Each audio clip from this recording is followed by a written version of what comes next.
Que faites-vous des feuilles mortes de bananier coupées dans votre champ? Vous les jetez sans doute à la poubelle. Mais savez-vous que ces feuilles peuvent rentrer dans la fabrication de beaux tableaux afin de décorer maisons et bureaux? Barrow Africa et bienvenue à cette autre édition d'Africa Bio. Aujourd'hui, je vous amène à la rencontre d'un jeune Camerounais basé à Douala, au Cameroun. Jean-Jacques Ebolo, puisqu'il s'agit de lui, recycle les feuilles mortes de bananier et fabrique des toiles au quotidien. Comment procède-t-il?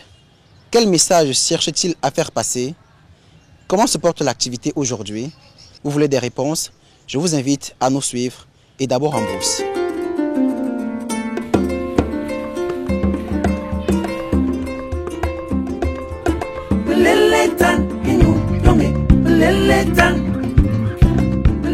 C'est au milieu de ce champ, à Lokbaba, un quartier périphérique de la ville de Douala, que Jean-Jacques Ebolo tire sa principale matière première, à savoir les feuilles mortes de bananier. Muni d'un couteau et d'une machette, le jeune homme détache soigneusement chacune des fibres qui servira à la réalisation des tableaux. Le prélèvement des feuilles obéit alors à une certaine règle. Quand je cherche les fibres de bananier, je recherche des tons spécifiques pour ressortir les contrastes. Et pour d'autres matières, c'est selon la sensibilité.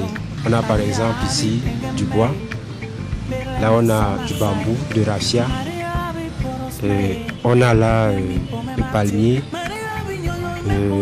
la pulpe de palmier, et on a par exemple ici du macabo, la feuille de macabo, feuille de maïs. Après avoir disposé les outils sur une table, le travail peut enfin débuter. Tout commence par le traitement des différentes fibres de bananier. Pour enlever le plus possible de cette matière-là pour que la feuille soit souple. Et là, elle tiendra bien. Parce que si on enlève, vous n'enlevez pas. Si vous faites juste ceci et que vous laissez cela, quand vous allez coller, la feuille pourra s'arracher par la suite. Ça, c'est pour les feuilles mortes. Maintenant, pour les feuilles fraîches, il faut,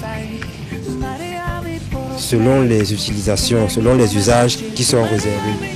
Si c'est par exemple pour les agendas, vous enlevez la fibre, la pulpe là, et il faut que la feuille reste quand même assez souple mais un peu rigide. L'artiste se sert ensuite de son talent de dessinateur et de son habileté au maniement du pinceau pour disposer chacun des éléments de la toile. Jean-Jacques Ebolo dispose à ce jour d'une quarantaine de toiles dans son atelier à Lokbaba. Ces tableaux, tout aussi fascinants les uns que les autres, sont porteurs de messages en rapport avec l'amour, la solidarité et l'effort. La représentation de la nature occupe une place de choix dans les œuvres de l'artiste. Il nous dit pourquoi. La nature parce qu'il faut se ressourcer tout le temps, se recharger pour affronter les différentes situations de la vie. Lancé dans cette activité depuis 2005, Jean-Jacques Ebolo n'est pas encore connu du grand public. Il peaufine son travail au quotidien afin d'éclore très bientôt et marquer les esprits. Vous avez vu avec nous les nombreuses merveilles et richesses que l'on peut tirer de l'exploitation des feuilles de bananier. C'est tout pour cette édition d'Africa Bio. Je vous donne rendez-vous la prochaine fois pour présenter d'autres initiatives qui vont dans le sens de la préservation de la nature. Barrow Africa.